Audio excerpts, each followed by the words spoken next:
got many drone kills done that time, but just harassing that economy is all really Kwanro needs to do. He's so economically ahead, despite the fact he's lost some. ZerO almost lost his mutas there, has a couple more mutas coming in, but sacrificing those mutas, trying to do some harassment with those mutalisks while possibly getting them killed in the sport colony is going to be extremely difficult position for him. I think at this point Kwanro can just skip going for mutas. He could go for them just to make sure he can take out those mutas, but I think ZerO with the really small number of mutalisks he has, I think Kwanro can be fairly safe in just getting more Scourge than mutas. There's a couple of mutas, a few mutalisks to take the muta hits and several Scourge alongside, and he's going to be pretty safely be able to take out those mutalisks that ZerO has in the air.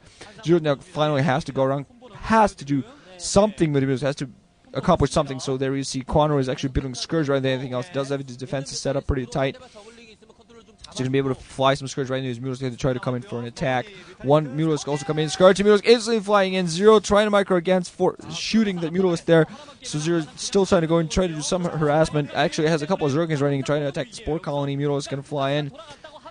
Between the main and natural, Zerg is trying to go in, just do some harassment, kill the drones, mining the gas, trying to make sure that Kwanro cannot continue rebuilding what he has. Kwanro actually apparently flying some of his mutalisks around, getting some of his own drones killed, but actually has a mutalisk flying right inside of ZerO's base. ZerO has absolutely no defenses, so Kwanro knows he just has to hold at home and go, and he's going to go completely massacre this drone line. Has a few ZerO has a couple of Zergings inside of Kwanro's main. Kwanro's own amount of drones are going to be able to defend this. Spore Colony is going to be able to prevent those mutas from doing anything. All the drones now lost. ZerO being forced to pop more drones, but he's not going to be able to come back at this economically. The only thing he has in the air at this point, or on the ground, all those Zerglings, all those mutas, he has to accomplish something. He does take out the sport colony at the natural expansion. The natural expansion in a pretty low position, but still overall, I think Kwanro has the production, still has everything he needs to be able to take it out. ZerO actually goes around and takes out the mutas that Kwanro has. Meanwhile, Kwanro just rebuilding at his main. He loses his Spire, so he's definitely done more damage than he needed to have done. I question his decision to get the Spire at the natural expansion a little bit.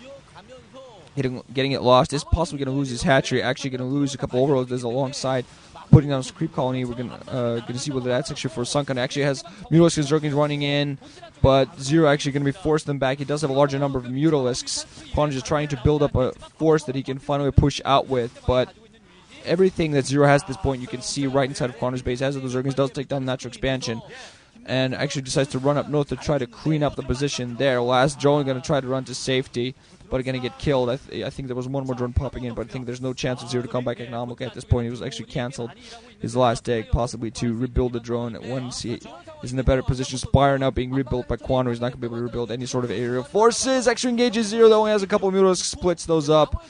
Horrible position there for him, so ZerO definitely has a larger number of forces at the moment, but Kwanro just so economically ahead, he's going to be able to rebuild. Actually goes Zergling hunting with his own Zerglings. As soon as he manages to finish all the Zerglings off, he's going to be in a pretty good position. More eggs popping, what I assume to be Zerglings.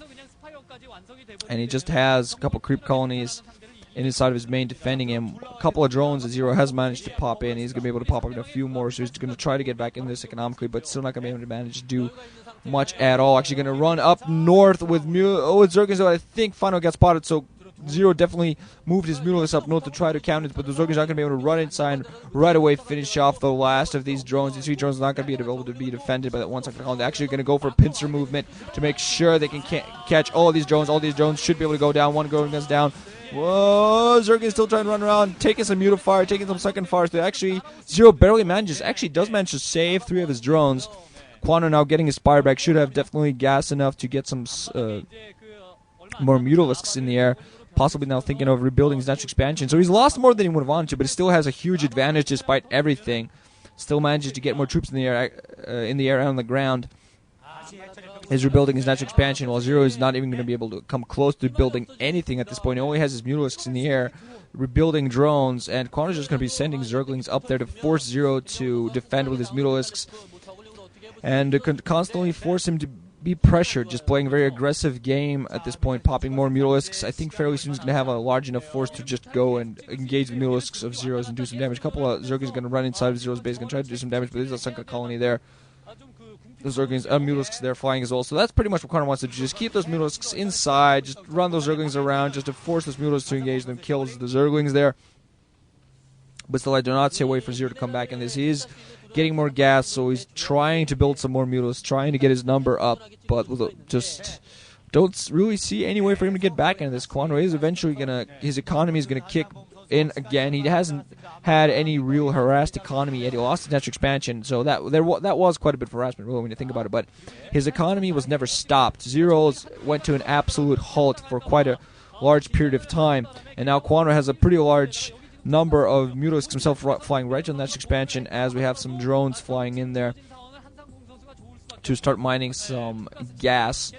Actually, some Scourge in the field. I saw a couple of Scourge being produced by ZerO, so he's going to try to engage those Mutalisks, but he just does not have the numbers. There's no way he's going to have numbers. Producing more Mutalisks here and there, one or two, and that is going to come to an aerial battle. And I think if ZerO wins the aerial battle, which I don't think he will be able to due to his smaller number of forces, but if he does somehow with beautiful, insane micro does manage to win the aerial battle, he's not going to come out victorious. The only thing he's going to be able to do is delay Kwanro yet again. Actually, the air battle is going to come in right here, right on top of the next expansion of Kwanro. ZerO instantly going to be pushed back, and at this point, I think Kwanro knows he has the large number. He's going to be able to engage these Mutalisks, he's going to be able to take him out. Of course, if Kwanro takes this Mutalisk number out, that's going to be GG for ZerO. ZerO somehow manages to do some insane harassment, manages to win against those Mutalisks of Kwanro's. Kwanro's going to be delayed, but no way. Kwanro has way too many Mutalisks, and GG finally coming in from ZerO. So Kwanro goes 2-0 over, and one game away from 3-0ing ZerO here. So ZerO's one loss ahead from not being able to repeat his MSL performance from last season. And Kwanro, man, Kwanro has come out to play some freaking StarCraft, man. What are they feeding those guys at CJ? Jesus. Raw buffalo that they have to kill with their bare hands, hunt them down in groups, kill them with their bare hands, track them, then just had to rip them apart, eat them raw. Except for Savior, he has such a distinguished palate, he has to cook it. Effort, Kwanro, Movie, Iris, all those guys, they just rip into it and eat it. And, okay, apparently even Koreans love Pikachu and Pokemon. I'm not surprised. So yeah, hope you enjoyed that game as much as I did, guys. Possibly one game away from Kwanro winning this and going to the semifinals up against Iris. Holy crap, how would that be? So GG guys, ranching out. See you all again soon. Hope you enjoyed. Thanks for listening and all that.